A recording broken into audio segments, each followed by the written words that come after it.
Nice work, Tyler. Yeah, it was good. Proud of you, man. You did this real fast.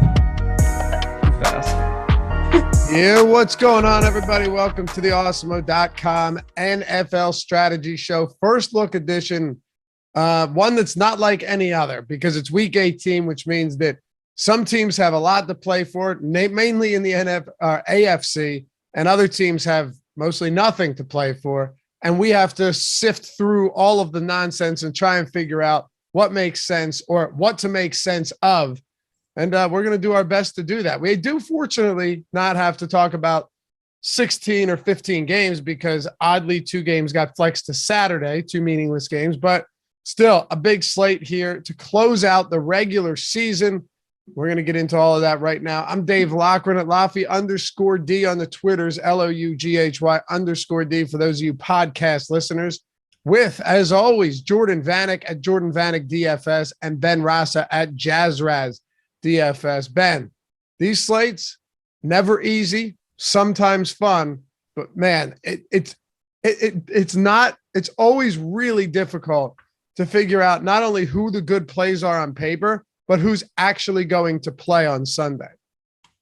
Yeah, it's hard enough when we know teams' motivations, but this reminds me of the preseason where it's not just, who the best players are, but are they going to see 3 quarters? Are they going to be in there? Are these teams going to be trying different strategies? Who's resting? Who's out of it? A lot of unquantifiable elements. The only silver lining that I say is, we're all in the same boat. Everyone has to deal with it. So we're going to do the best we can. We're going to try to identify those edges because week 18 football is unforeseen, uncharted territory for everyone. Yeah, it is. Literally, we've never had a week 18 before. But anyway, hit that thumbs up if you haven't done so yet. Glad to have everybody with us and subscribe to the channel. Thanks for getting us over 70,000 subscribers. Greatly appreciate you for that. And if you want to join the channel, hit that join down below the thumbs up. Get the custom emojis, the free super chats each month, the badges to show who you are around here. Of course, always prioritize your questions and comments along with those in our premium Discord chat. So let's get into it. Jordan, we'll go by position here, starting it off with quarterback. I mean, at this rate, Josh Allen and the Buffalo Bills do have something to play for. Aaron Rodgers doesn't. They locked up the number 1 seed last week. So while that is a very good matchup on paper against Detroit, you're not likely looking to somebody like Rodgers, assuming he doesn't even play. And then Brady against Carolina, they locked up their division, but I don't think they really have any movement that can be made here. And then Kyler Murray against Seattle. So among those guys, and you can throw Burrow against Cleveland, Lamar Jackson against Pittsburgh, assuming he's active. Who do you like there at the top? I would go with Josh Allen. I mean, last year in that meaningless game with the Dolphins, they gave him a half, and they basically were that electric team that just scored a ton of points. They didn't even really use many of their key guys, but against the Jets, he's probably the only one that I would get to because Brady and the Buccaneers are banged up. I honestly don't think they're going to play much for the seeding because they're getting the home game and they can't get the bye anyways. Rodgers obviously has the bye. I don't expect him to play at all. And then the game that I'm actually most interested in for stacking purposes is that Arizona-Seattle game because Seattle doesn't feel like that team that's going to play for next year. It feels like they're going to actually try to just win games because they've been on a tear offensively in recent weeks. What about you, Ben?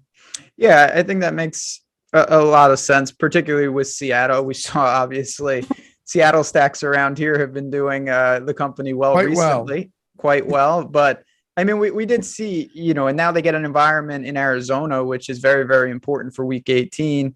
It's a team that's opening it up. The thing about someone like Josh Allen that's tricky, and again, we're trying to infer stuff. I have to think after 15 more carries against Atlanta, because that game was competitive for a while, really would think he won't run. I don't know why they would be running him. Maybe they have him out there and he's doing some things, but Josh Allen's leg should be not a weapon for him in a meaningless game like this. And that does hurt some of the upside. Now against the Jets, he could still sling it all over the place, but Kyler, Russell Wilson, that range, and then teams that have been out of it for a while as we work down, probably going to have some merit on a week like this. This Bills game isn't meaningless though, right? They can clinch the division title with the win over the Jets. Yeah. Okay. But it's the Jets. What's the spread? Oh, no. Listen, No, you're right. You're absolutely right. The spread's 17. I mean, so they should I'll still annihilate them. All I'm saying is they actually have an incentive to win this game. True. Is what I'm Very saying, true. right? So they can clinch the AFC East. Yeah, I mean, the first time they played the Jets, that he only had 2 carries too. So like they didn't even really run him the first time they went around. He threw the ball 28 times for 366 and 2 TDs. So I think Ben's right in the sense that he won't really run. I think they'll give Moss and Singletary that usage, and he's just going to be very efficient as a passer. I agree with it too. I agree with the original take. I'm just saying that they do need to win this game. Yeah. Yeah, Singletary again played 80% of snaps last week, so this could be a Singletary game. We'll talk about him as well. Ben, what do you make of the mid-range here? I mean, Matthew Stafford he ended up salvaging last week, which was nice, but the first few quarters of that game, God, he's looked bad. He looked bad for 6 straight quarters if you count back to that Minnesota game where he got picked off 3 times. They finally pulled that win out against the shorthanded Baltimore squad, but that wasn't fun. They've got San Francisco this week, both teams playing for something. Russell Wilson against Arizona. That feels like one of these situations just in a divisional game where maybe Russell Wilson is back. I don't know, but there's just so many question marks at quarterback this week that trickles down to the entire team. Yeah, those guys, with 13 games and you're making a bunch of teams, can you have some tournament stacks of teams like that? Absolutely. Stafford, I don't know what to make of it. And again, it doesn't really hurt the fantasy, but he's thrown 4 pick sixes this year. And I heard on the broadcast the other night, Rodgers for his career has 3, just to put context. What? Yeah. Rodgers doesn't throw many picks. Yeah, I mean, he doesn't throw picks at all. Never mind pick sixes. It's not that Rodgers is only thrown 3. It's that Stafford's thrown 4 this year. Yeah, that's ridiculous. I mean, every week. Well, honestly, a guy who's been, it's a disaster of a team, and he wasn't great last week. It was an ugly game, but Taysom Hill in that mid-range still is a guy that's going to present rushing upside each and every week. He gets Atlanta in the dome. You're going to have to look to some ugly spots like that this week in terms of teams that are uncomfortable, but at least we know their motivation, like the Browns last night, their motivation shifted because they were in the playoff race and then they weren't. Some of these teams have been out of the playoff race for months now, and I think that's actually better. I feel like there just aren't that many great quarterback spots this week, Jordan. No, there aren't. I mean, in that mid-range, I think Wentz against Jacksonville needing to win to get in the playoffs makes some sense. Obviously, they're going to lean on Taylor, but if the Jaguars are just loading the box, you could potentially get some big plays. But it's just, as the further you go down, like none of these guys feel all that comfortable. I mean, a lot of the injury news, like if you're Chicago, what's the point of playing Justin Fields, who's a little banged up against Minnesota? Like, why would they even bother trying to put that out there? They shouldn't. Yeah. I mean, do you like Baker Mayfield? No, I'm joking. You don't even have to answer that. What if Trey Lance is active and he's starting over Jimmy Garoppolo? Yeah, no, I definitely like that because I don't think he's going to be the guy that they're like, oh, we're not going to give carries. Like I still think it's win and you're in too. Like if you want to talk about a team that needs to win, they're win and get in. Yeah. Yeah, I don't know. Maybe you guys see it differently. For 13 games, it's not as stacked a quarterback pool as you would think. I mean, Ben, who am I overlooking here? Obviously, all of us. Well, not all of us. Like I was going to say Josh Allen, but you make a good point about his legs and not needing to rush a lot. Granted, they're still 17-point favorites, which suggests that he'll probably be out there for a good period of time. I don't know though. There's just nothing jumps off the page as a true elite matchup for me once you get down into these mid-range guys. Carson Wentz has Jacksonville, but Jonathan Taylor might run for 200 yards in this one. Yeah, I mean, I think that's a very good tournament play, though, because the Colts cannot be messing around at all. Nope. They're not going to take their foot off the gas. I know they want to run, but first of all, Jacksonville, if you saw the game last week, Jacksonville's non-competitive at this point. They're not even putting up any resistance. So the Colts could have opportunities there. Obviously, weather should be good. Trey Lance is an option. It's pretty bad after that. Davis Mills, I don't really want to do that. Not going to play Wilson, not going to play Ryan, not going to play Trevor Lawrence. I would legitimately self-exclude before playing Jake Fromm. That guy, I've never seen. This is last thing I'll say, and then I'll pass it back. There was a lot of talk about all these things quietly because Antonio Brown overshadowed everything. The New York Giants broke the record last week. They had negative 10 yards passing. Unbelievable. And no one's even talking about that. That's the unbelievable all-time bad, obviously. Wait, I'm sorry. Negative 10 yards passing at what point in the game? No, at the end of the game. Wait, what?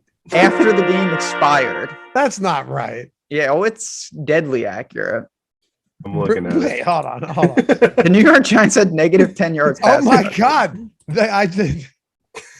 I don't know how I didn't know that. You see, they should be thanking Antonio Brown because he's overshadowing what is one of the most inept. I don't even understand how you do that. They had negative 10 yards passing for the game.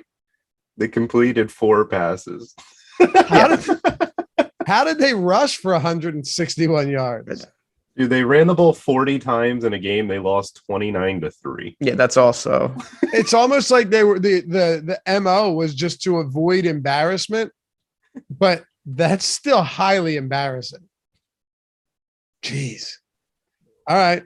And you're right, though. I mean, the Jacksonville Jaguars right now, Trevor Lawrence, everyone keeps trying to compare him to Peyton Manning because Peyton Manning threw like 27 picks in his rookie season, but he also threw 26 touchdowns. I mean, Trevor Lawrence has thrown 10 touchdowns, and I think he's thrown one since 2015 at this point. I mean, it's bad, Jordan. So maybe we do just look at a Carson Wentz and maybe they throttle him like the Patriots did. Yeah, I mean it's just an ugly week for quarterback. A lot of randomness. Taylor Heineke seems like a guy who wouldn't like just take a game off because of him possibly trying to play for next year. So wouldn't mind possibly getting to him against the Giants, who seem to roll over, and obviously they're playing Jake Fromm, so he might have the ball in the red zone quite often, but it's definitely an ugly quarterback week, especially with a lot of these games being absolutely meaningless. Pecan. I guess that's how you pronounce it. Happy New Year's, boys, from your best ball Millie Maker winner. Yeah, congrats, man. That's amazing. That's big, huge. $1 million, best ball. Sweating it all the way 17 weeks through the end, man. Incredible that you got that through and took that down. Amazing. Congrats. Sammy. Buffalo War Pigs. Happy New Year's, boys. Sending love from Western New York, the Buffalo War Pigs. Thanks, bro. All right. So should we move to running back, or is there something else you guys want to get to at quarterback? I'm good. No? All right. Before we do, though, shout out to our sponsor, Yahoo Daily Fantasy Sports. For those of you guys that have been with us for a while watching these shows, you already know. You guys have probably already taken advantage of it. But if you're new and you haven't done so yet, if you sign up at Yahoo using the link in the description or the one Tyler's about to put in the chat right now, get a free month of Awesemo Plus Platinum. That's everything on the site, every single sport, every tool that we have. You know, you got PGA right now, you got basketball, you got football, you got UFC, you got esports, you name it. If it's out there, if they have contests for it, we've got content. All the tools created by the #1 ranked player out there, Awesemo himself, fella that just took down the Millie on Sunday, and managed, of course, by some other really, really great players. Steve Buzzard, the Colts, Sean Zahn, all those guys. You get a free month just by signing up at Yahoo using the link, and you'll get $10 in free credit from Yahoo. And if you do it now and use the promo code Yahoo10, YAHOO10, all one word, you'll get another $25 in free credit. So take advantage of that. There's no reason not to. Got the 50K baller tonight for NBA. And the best part, they're paying out like a third of the field, 2x in these contests. Lowest management fees, some may know it as rake, that you're going to find out there, hands down. Where else are you going to double up where else are you going to double up on min cash And where else are you going to see that when they're paying out far more than 20% of the field? It just doesn't happen anymore with some of the other bigger sites. So it's not just about getting a free month or getting the free credit. It's also about playing at a site where you're actually going to sustain your bankroll and win more money in the long run. So check it out. Yahoo Daily Fantasy Sports. Use those links. All right, running back, Jordan. Let's talk about the top here. Jonathan Taylor at Jacksonville. What are we doing? 9,300. Jonathan Taylor at Jacksonville. I have no problem getting to him. I think that you can even play him with Wentz because he's capable of doing it on the ground and receiving. He hasn't had much work in the receiving game, but I feel like Jacksonville, they'll do anything to get him the ball. If it's not working on the ground, they'll do it through the air. His price tag is a little high, but I think during this week, we'll see a lot of value open up with some of these teams potentially just benching their players, and you'll be able to get to that 9,300 price tag. Not easily, but it'll be doable. Ben, we talked about it a lot last week with Taylor, with Kupp. I mean, had you not played either of those guys, you would have been in pretty good shape. Neither of them were bad because they're never going to be bad in those certain situations, in those matchups, but neither of them were outstanding either. Both of them finished with 21 DraftKings points. I mean, that's not going to get you there. Taylor in a must-win game against Jacksonville, are you going to make an effort to get to him, or are you going to play kind of the same cards you did last week? I think it's tougher to play that card this week just because I think there'll be more value. I think there's more. All you're going to hear all week is about motivation for guys, if they're even playing, for guys like Devontae Adams and co. Jonathan Taylor, the Colts are on the short list of teams we know have to win. So I think for a lot of reasons, he's going to be in prime position, but I also think the ownership is really going to reflect that. So I'm going to get to him because I think you want exposure in a portfolio-based build because he can end a slate, and it is Jacksonville. But at the same time, if he does come in with a middling performance, I think your payoff for fading him is even more than last week, where there was a lot of other ways you could have went here. I think Jonathan Taylor is going to amass a lot of ownership up top, and rightfully so for a lot of reasons. What about you, Jordan, when it comes to guys like Kamara and Nick Chubb and Dalvin Cook? All three of these guys, the Saints still have a shot, right? I believe. I thought so. Yeah. They need to win, and San Francisco needs to lose. Okay, I didn't know that the Saints had really had something to play for, but that's Saints crazy. are live, man, and they both play at 4 p.m. And you've got Kamara up against Atlanta. I'm just saying, both of these teams play at the exact same time. This could be a spot where Alvin Kamara just gets an obscene amount of work on a team that doesn't really have weapons outside of him. Yeah, no, I definitely have interest in Kamara. I'm not sure I'll have much interest in Nick Chubb in a meaningless game and just running backs and how much they're paying him. Or I don't know if he got his contract yet or going to pay him. He's not someone that I would get to. Dalvin Cook, with someone who's been beat up constantly, playing for nothing, I don't think I'm going to have any interest in him. I think at the top, the only two players that I'm really going to get to will be Kamara and Taylor. And then as we go a little further down, I'll have some interest in Najee and David Montgomery. Ben, do you look to any of these other high-priced guys? Kamara, Chubb at this point, it's tough to get to. They just have zero aerial attack in Cleveland right now, and it's ugly. I mean, Baker was 0 for 10 at one point. He had 10 straight incompletions, which is, I mean, I won't say unthinkable, but it's really been a struggle out there. Yeah, and Baker's getting surgery, so I don't even know if he'll be out there. Not that that's going to matter too much for them, but I have a feeling he won't be playing next week. Kamara's great spot, particularly with the Saints, and they just have a very good matchup in the Dome at Atlanta. Then you get, Chubb, Dalvin Cook is tough, Aaron Jones, obviously. Najee makes sense. Not going to be a mix. It's just, you quickly get into the mid sixes, and it's just by default. It's hard to go to guys where you know that their price point is budgeted for a production and a volume that is just simply not going to be there in week 18. What do you think Green Bay does with the running backs in a meaningless game against the Detroit Lions? I feel like they'll promote someone and kind of I don't think Aaron Jones is going to get much work at all. If Me any. neither. He already isn't. AJ Dillon could see some work early, but I don't think he gets much. I think they'll try to get maybe, I don't know if Kylan Hill's healthy or Dexter Williams Taylor. is still. Patrick Taylor, that's the guy.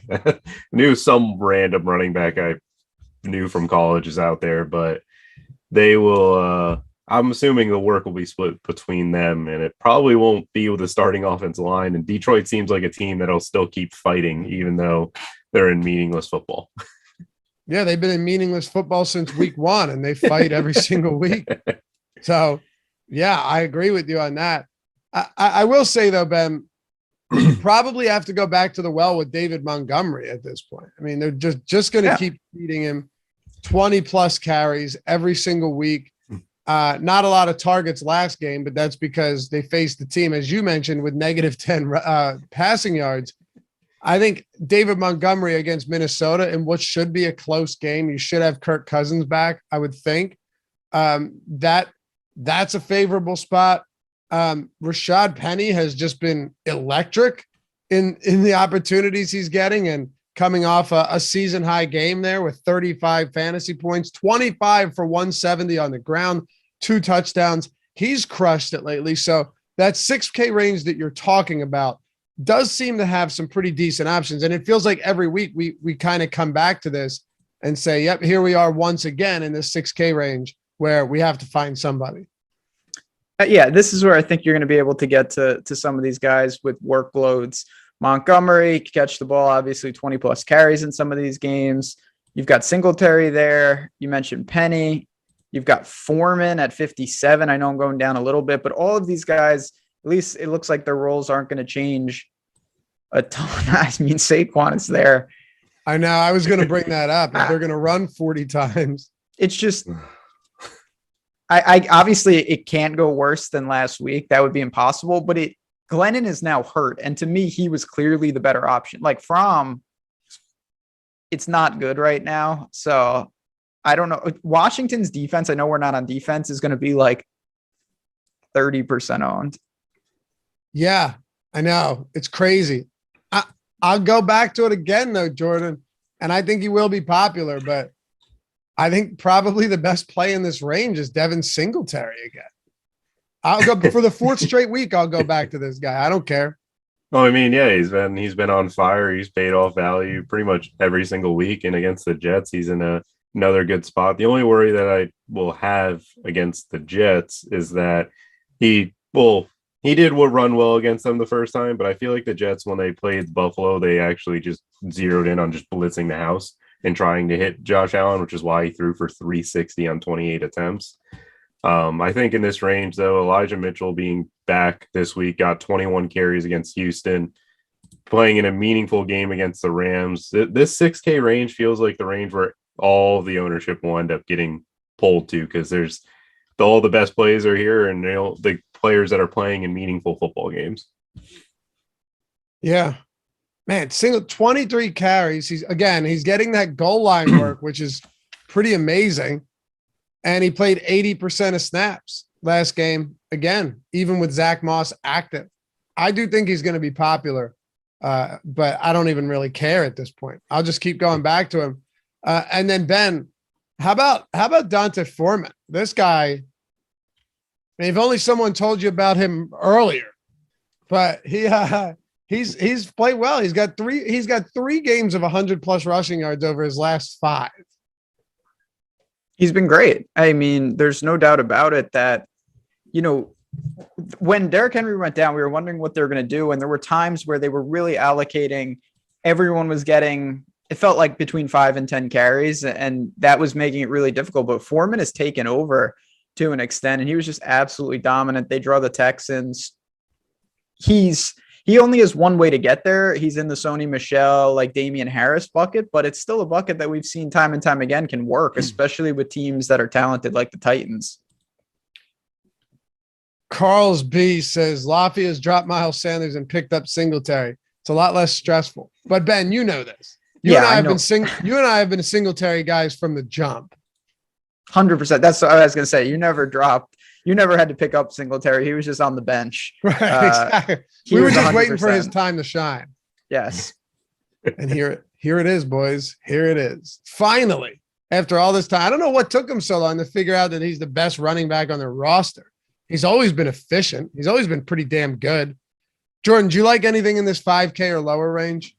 I mean, if Antonio Gibson doesn't give it a go, I like what I saw from Jared Patterson in terms of just usage, and he ran pretty well, caught passes, was also involved in the ground. You got Rex Burkhead, who since week 10, I think he's like one of 10 running backs that have over 100 touches, which is not something I expected to say at the end of the year. And with the injuries to Ronald Jones and Keyshawn Vaughn, Le'Veon Bell at 5K for Tampa Bay isn't something that I'm ruling out, even though he is awful. It's just he's the only running back in that backfield, and there's not many running backs who are getting touches. My God. It's week 18 is what happens. Does Le'Veon Bell come in and just get like 20 carries? I mean, he had 3 catches for 30, 3 carries for 5. They didn't exactly have a productive day. They were down most of the game, but Keyshawn Vaughn and Ronald Jones are hurt. And if Vaughn, Jones, and Fournette are inactive this week, then this is true. He's the only guy left. That's all I got. This is true. You're not lying. All right. Okay, I get it. I don't hate some of these options down here, though. A couple that you mentioned. D'Onta Foreman played 65% of snaps last week, which is huge for someone that's been, rotating with 2 other players. He's facing Houston and Tennessee again. Tennessee's got something to play for. Tennessee can lock up the 1 seed. I think all they need to do is win this game. So, I don't think Foreman's a crazy answer whatsoever. The only thing that sucks is he going to get any involvement in the passing game? And more times than not, the answer is no. So that kind of sucks. But aside from that, I like him. Ben, any other cheap options worth pointing out? Not really. Most of these teams, the really decimated teams, it's not like other positions. They're just like, oh, we're going to give, like the Lions, I think are a good example. They're just giving 5 guys opportunities each and every week. There's no consolidation. And I just have a feeling like all these bum teams, even though there's cheap backs, there's too many of them to really garner to what for me is any serious workload. All right. Well, we got a huge Hall of Fame segment here, trying to induct some people. I'm going to rip through this one, but we've got just an insane. I mean, Ben, you said it before the show. Awesemo just crushing lately. And I don't say that for any other reason, just to point out the facts. Yeah, I mean, any week where you're like, did you see that guy won the milli? And your answer is, which guy are you talking about? Because there was multiple milli winners. It's obviously been a ridiculous week. It's very cool to see, of course, Alex, but we had some big hits along the way here. It's a heck of a lot of fun. Tyler's throwing it up on the screen right now. If you want to get in on this action, all you got to do is go to awesemo.com/avatar. Download that avatar. Use it at Yahoo, DraftKings, FanDuel, wherever you play.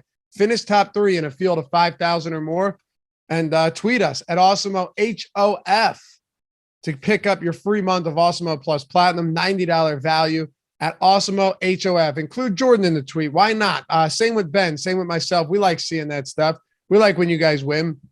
And even if it's, listen, it could be a quarter arcade. It could be a nickel. Doesn't matter. It could be the milli maker, whatever. You finish top 3 in a field of 5,000 or more. You get up here. You get inducted. And, of course, you win that free month of Awesemo Plus Platinum. We'll also make some exceptions. Like if you win the milli, like someone we know, and the field might not be 5,000. I'm not sure what the field was. What was that entry, Ben? Do you remember what the entry was? It the 2K? That for Alex, yeah, the 2-2-2-2. 22. Yeah, okay. So, yeah, you got a big win. Hit us up anyway because we want to see all of it. And if you're using Odd Shopper and the parlay builder and you're putting in big parlays, that'll get credited as well. So let's do this. First one up, Felix Castro. He DM'd me on Twitter a few days ago, maybe before Thursday, was like, hey, he said, I got one through. I think I have a chance. And then on Sunday, DM me again. He's like, dude, I have a chance. I'm like, all right, this is pretty cool. But we've all seen how this plays out in the past, right? Like you have a chance, you slide. You had a chance, you fall down each rung of the ladder and you make a nice payday, but you ultimately don't win. So when I saw this tweet come through last night, I legitimately tweeted him. I said, holy shit, you did it, which was insane to me. Like he actually pulled it off. He sweated this one out for 17 weeks and pulled it off. The NFL best ball winner, Millie up top to Felix Castro. Phenomenal, man. I'm so happy to see that, especially, Ben, since we started doing fantasy football and best ball content over on the Fantasy Football channel for the first time since the inception of Awesemo. It just made it that much nicer. Yeah, it was awesome to see. And the way it happened, I'm a real sicko. I would rather be leading and try to fend people off. No. But no, I know normal people would be like Felix. He had, I believe, Najee and Chubb, and he was chasing. And that's the way to do. That's how normal people like to win. It was cool to see him get there. No doubt about it. Ended up winning by like 8 points too, which is that's pretty nice sweet. too. Like if you're in a major sweat, it's nice to have a little breathing. Like he kind of had it last night. Well, What's that, Jordan? So he won off of that Najee Harris run at the end of the game. I don't know. Was it a touchdown run? Yeah, it was like a 30-yard touchdown run to end the game for the Steelers last night. Like he had. Oh, then I guess so. If that was the case, that is wow. Insane. I knew that Najee run because I watched the highlights of the game and I was like, wow, that was not meaningless, but that just won. Definitely not meaningless for Felix. Yeah, no, Najee Harris had a 37-yard touchdown run with 51 seconds left in the game. So if he won by like 8 points, that is the reason. There you go. Yeah. There you go. That's insane. I didn't think about that. That's crazy. Anyway, congrats, Felix. Congrats to a man that you may have heard of before. Awesemo. Alex Baker himself finally got that monkey off his back from a Millie Maker standpoint, took it down first place with not just the Seattle stack, but a full out Seattle Seahawks onslaught with Wilson, Metcalf, Lockett, Rashad Penny. I mean, Amon-Ra St. Brown was in there as well with the run back. Shit. Coming through huge, 214 in the 2-2-2-2 to win it. Congrats, Alex. You deserve it, man. One of the most humble people you'll meet for someone that wins as much as he does. Trent, it may not be the Millie Maker, but it's my third top finish in the past 2 weeks, up over 500. That's awesome, man. That's awesome. Congrats. Kevin Nelson with first and third place finishes close to taking down another mini, starts with the process and ends with the lock. Good stuff, man. Short Gamer TV. This was, oh shit. Didn't he just win 150 the other day? I don't know what to say. We might have another mega heater on our hands. I can't even keep track. That's crazy. Okay. All right, here we go. Short Gamer TV with another one. I swear he had one the other day. And then here you go. Second out of 1,900. Jermaine Bacon. God, these are a lot. Our boy, News God. What's up, brother? First place in the NBA piggy bank shot. Shout out to El Negro Loco. Dave DeRemer, another decent night. ROI staying consistent. Might be on to something here. Awesemo Pro Picks, Parlay Builder, plus my own final tweak. Looks like a lucrative strategy. Yeah, $50 in the 1,200. We'll take that all day. And then Zuit, Alpha Hand Builder, getting close. Nice, dude. Second, $2,300. Boom. Gotta love it. Congrats to everyone. Welcome to the Hall of Fame. Hit us up at Awesemo HR. That took a while because we've just had a lot of people winning lately. I'm telling you, that Short Gamer I'm pretty certain he had another one for 100 and like $150 or 50 or 20K in the same day as well. So anyway, congrats to you guys. Wide receiver. Let's get into it. Jordan, what do we got at the top? Cooper Kupp, Devontae Adams, who I don't expect to play. And if he does, it'll be in very limited fashion. Debo against the Rams, Jamar Chase against Cleveland, Justin Jefferson against Chicago. Where are we going here? I mean, at the top, I think Debo Samuel makes the most sense with needing to win to get in and just what he's just been able to do this year, where he's had 5 or more carries in every game since week 10. He had 6 targets, 11 targets the past 2 weeks. He's just one of those players, get the ball in his hands, good things happen. And then Cooper Kupp is chasing records. So I'm not sure McVay really cares about it or wants to get that job done because he needs like 200 yards or like 145, maybe 150 yards, which would be the most he's had all year, I believe. So that'll be a difficult one to get, but they could force feed him because they still are playing for seeding. And why not? Like knock out a divisional opponent in the playoffs, hopefully, and see where that goes. What do you think, Ben? Here up at the top with all these 7+ K guys.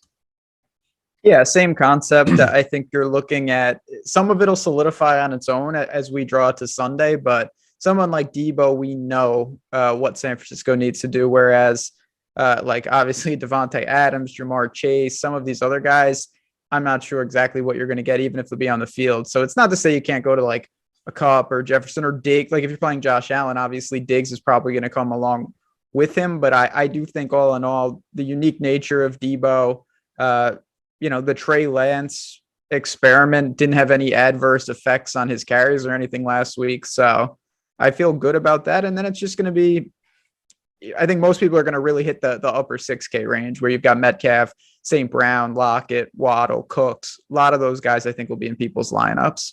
What do you think of Deontay Johnson here against Baltimore? It's one of those spots where you can pretty much lock in the opportunities, but with how bad Ben Roethlisberger's been, it makes it tough. Like he did score and salvage, but when you have 8 receptions on 15 targets and you finish with 31 yards, I mean, put him on the New York Giants. Am I right, Ben? I mean, he would become the Giants' big time home run weapon with 31 yards. That's a lot more than I mean, listen, again, this is just a situation.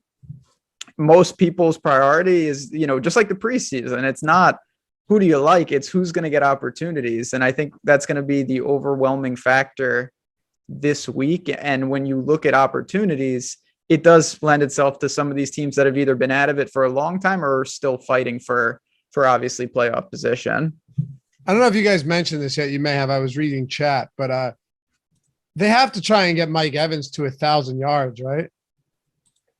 I mean, they can't afford another guy quitting. It's crazy, right? I know. I mean, but 1,000 yards in every single season of his career, and he's 54 away. Yeah, I mean, he might be able to get that done in like 2 to 3 drives with Brady. They did it for him last year. Yeah. And then pulled him, you remember? Like they actively tried to get it for him. I think they will. I think they're going to try and get it to him. 1, 2, 3, 4, 5, 6. This would be his 8th straight season with 1,000+ yards. And this is his 8th season in the NFL. Telling you, it's happening. But oh, sorry. Pecan Takes just threw a super chat in here, and he said basically that, it was crazy when he broke that tackle.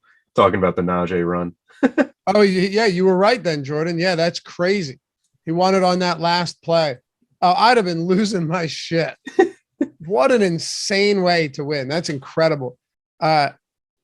So, I mean, Jordan, Amon-Ra St. Brown has to be a guy that once again we're looking at, right? I mean, he's been absurdly good. Now it doesn't matter, hasn't mattered if it's Jared Goff or Tim Boyle under center. He has 5 straight games with double-digit targets, 5 straight games with 8+ receptions, touchdowns in 4 of 5, and you would expect to get Goff back, and you'd be expecting to play against probably a bunch of second stringers for this Green Bay team.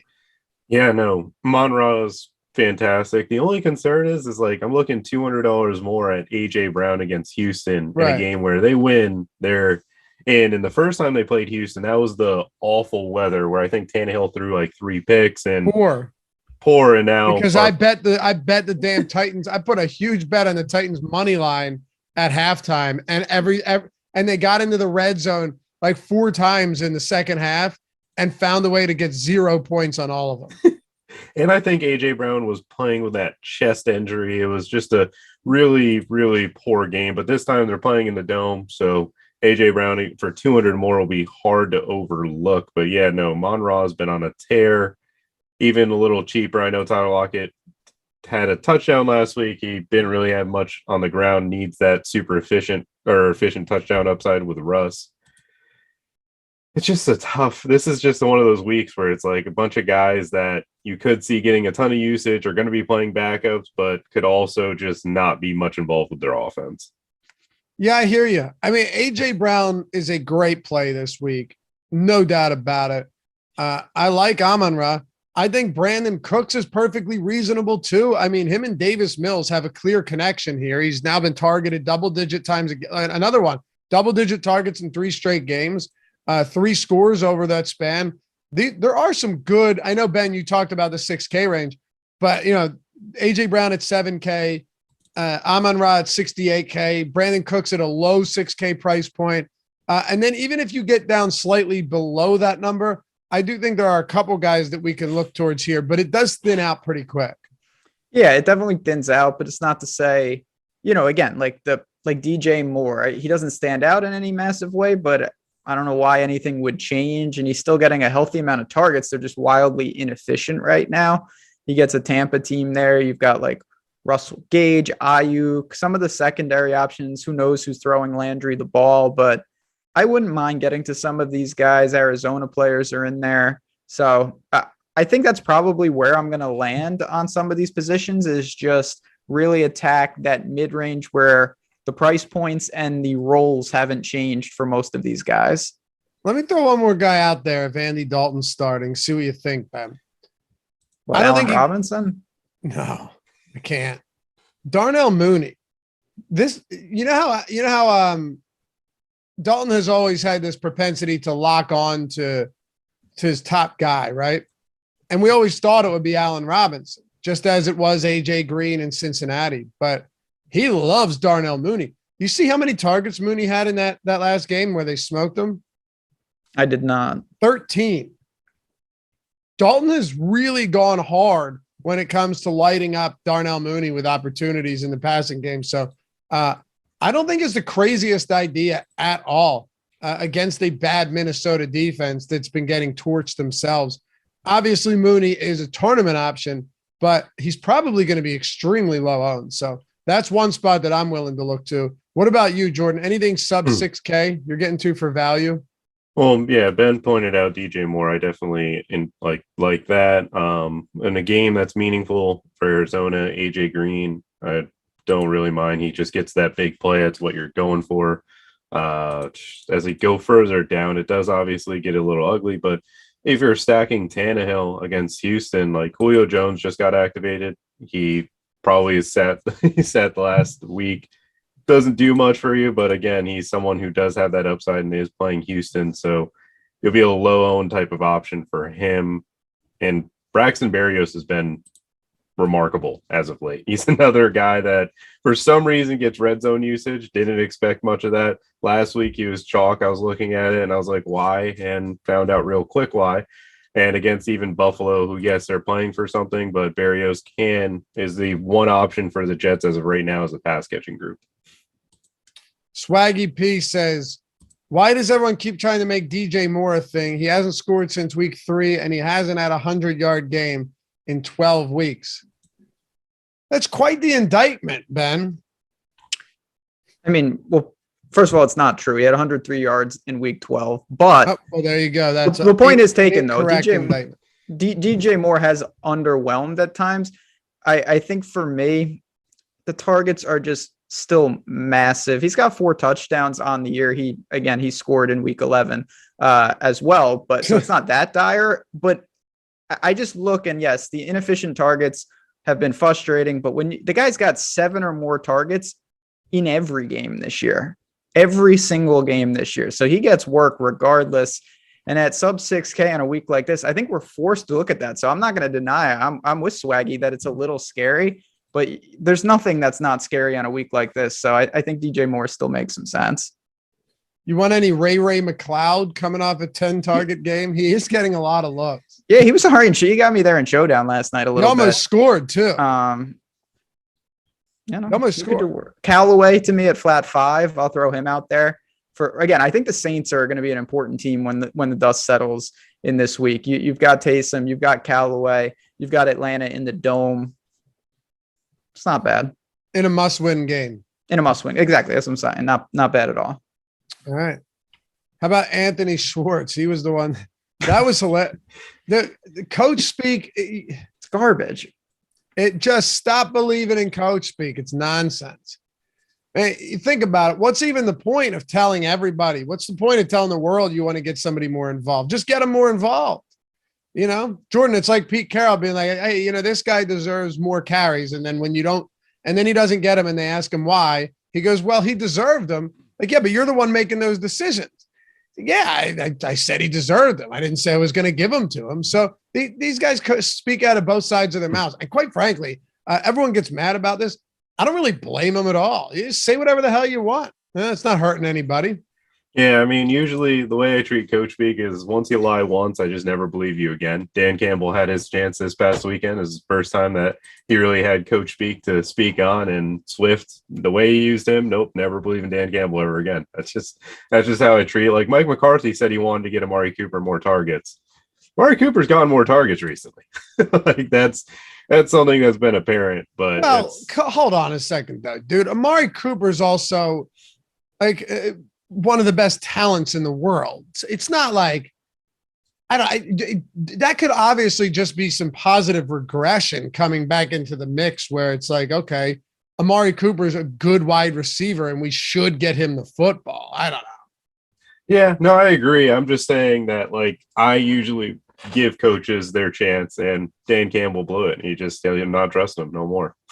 Fair enough. Yeah, I don't believe any of them, honestly. Like I'll listen to it, but I don't know. Plus, there's so much there's so much context that goes into it too. Like I don't know. If you're up by 30, what's the point of getting your receiver more work in that game? Whatever, it's fine. Anyway, let's talk about tight ends before we head out of here. And one other thing, if you have not checked out the promos, they're going through the 7th. Only 3 days to go here. Some amazing promos that we've got as we ring in the new year, heading into 2022. And what I mean by that, I'll tell you. If you want to get 22 days of Awesemo Plus Platinum, ownership, top stack, boom bust tool, the lineup builder, player projections, all of it, everything on the site, not just for football, but for every sport that we have, and our premium Discord and our office hours where you've got the pros answering questions and helping you better your game. All you got to do is go to awesemo.com/promos and use that promo code. It's 2022. And I'm going there right now. I just want to make sure that we got these lined up. Yeah. So you don't even have to type it in. Just go to awesemo.com/promos and you'll see it right there. You'll see 2 of them. The second one, Happy 22. That'll get you 20% off the entire year of Awesemo Plus Platinum. If you're looking to make a legitimate investment about this, want to get yourself up on maybe the Awesemo Hall of Fame, inducted in there, hit on, and no, there's no guarantees. I'm not saying, yeah, you're going to go win $100,000, but the tools work. You know what I mean? People have had success with these tools. Alex and so many other, hell, Neil right now in chat, often has success with these tools. Use that promo code HAPPY22, get you 20% off the entire year, Awesemo Plus Platinum, every single thing we have on the site. And if you want to join and get that Fantasy Cruncher add-on as well, you can do that on top of it. So Happy 22 is 20% off the entire year, and 2022 will get you 22 days for $20. Good through the 7th. Take advantage of this and hop into our premium Discord when you do. Say what's up. We'll be happy to show you around. All right, let's close this out, Ben, with tight ends. Mark Andrews. I mean, I just absolutely love this guy. He's been so good. At what point, though, do you say he's head and shoulders more above everyone in price point right now, given that Kelsey's not on this slate? What are we doing with the top of the position? Yeah, it's more of a luxury spend. I think I'd actually probably roll the dice with Kittle in what could be a more competitive game. He's had 2 bad games here. We get an $800 difference. You're probably getting an ownership discount. It's not to say that Andrews can't get done, but 75 is really tapping into a lot of the upside that we had seen. Zach Ertz continues to get targets. He's had 33 targets over the last 3 weeks. Doing nothing with him, unfortunately. No, he's not doing anything with him, but that's all right. I like him a lot too. I'm just saying, it would be nice if he could break off a couple big plays. Oh, there's no doubt. It's just one of those things. If he had done that, he wouldn't be 5,300 anymore. Right. So we're kind of buying there.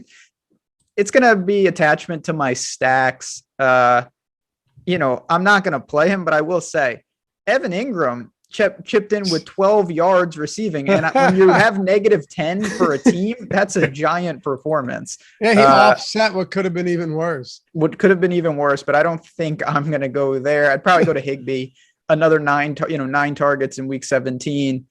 he's not finding the end zone, and that caps the upside, only 3 touchdowns. But it's, again, at 4K, you just hope he can do that. He would pay off his tag with any type of score. He was in Alex's Millie Maker lineup, actually. Yeah, tight end's been weak recently. It's been really odd. Hey, George Kittle, 2 targets last game. I had him in multiple dynasty championship lineups. And fortunately, the teams I faced were just worse than mine. And sometimes that's a John Madden quote there. But I mean, mine weren't good. Those were worse. George Kittle, though, if Garoppolo plays, I kind of like that.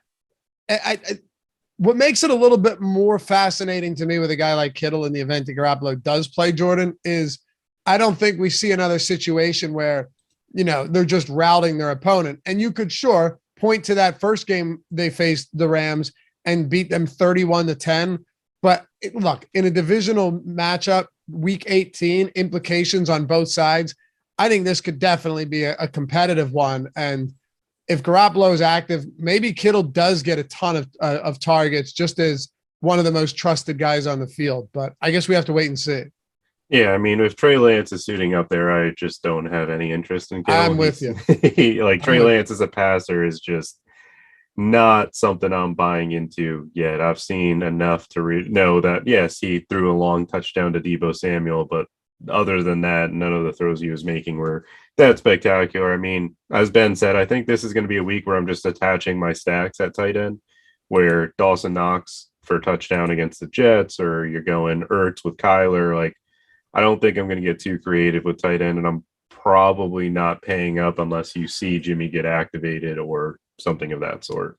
So who are your favorite options right now if you were going down from that top tier, like sub 6K? I would say Ertz and Knox are probably my top 2. Ben, you talked about Ertz. Is there anybody else down here that is worth a flyer? Not really. I honestly, not to punt it, but like Higbee or whoever my quarterback is, if I'm in a jam, I'll just attach. I don't think there's a lot to say north or sub 3K or anything like that. I don't see it either. And with Cleveland, they love using these tight ends. It's just you never know which one it's going to be. You saw Harrison Bryant with another touchdown. He scored in 3 straight games, but it was 1 reception on 1 target for 1 yard and a score. David Njoku caught that 3-yard touchdown yesterday. But outside of that, these guys are just completely ineffective. They're invisible in between the 20s. So, yeah, I'm with you. This might be God, I don't know. Maybe Ertz just ends up being chalk, or we'll see if some other players end up being ruled out and it opens some things up. But as of now, it's ugly. It is an ugly, ugly position. Let's wrap it up with this. And, hey, if you haven't hit that thumbs up yet, greatly appreciate it if you could do so. Helps us combat the YouTube overlords. In all seriousness, though, got to feed the algorithm around here. So if you like this stuff, you want to see more and really just want to help support us, it's the simplest, easiest way to do so by smashing that thumbs up and subscribing to the channel. Appreciate you guys in advance. So, Ben, where do you go defense sub 3K this week on a 13-game slate? I'll go to the Bears. I think Minnesota's in trouble in life. 2,700. That'd be my spot. What about you, Jordan? I'll go with the Lions against Green Bay. If it's Jordan Love back there, not Aaron Rodgers, I have faith in the Lions to cause some turnovers against the Packers. Faith in the Lions, huh? Yep. I mean, against Jordan Love, I like it. I got no problem with it. Yeah, I'm going to wait and see what teams are going to start or not start their players. I mean, Chicago, if Kirk Cousins is still inactive, Chicago will be a smash spot there. That's what you said, Ben, right? Chicago? Yeah, so that could be a really good, especially if you're looking at like a Kellen Mond or something like that. So we'll see. Anyway, appreciate you guys hanging out. As always, stick around throughout the day. Ton of content coming up. Ben, I believe you got some PGA content. 1:00 strategy show. I can't wait for it to get started. Oh, is this the first PGA? Is this the first after coming back from the hiatus? First PGA action we got? Yes, sir. Beautiful. What about you, Jordan? What's going on throughout the week? We got the live before lock on Saturday. We got Sakova and Jageski will be breaking down that Saturday slate. Hopefully we get news on exactly who's not playing for the Eagles in Dallas by then. All right. Beautiful. We'll catch you guys back here soon. Thanks for watching as always. And remember, use that link in the description. Get a free month when you sign up at Yahoo Daily Fantasy Sports and use the promo code Yahoo10 as well when you deposit. Get the $35 injected into your accounts. We'll catch you back here tomorrow for the ownership show. Peace.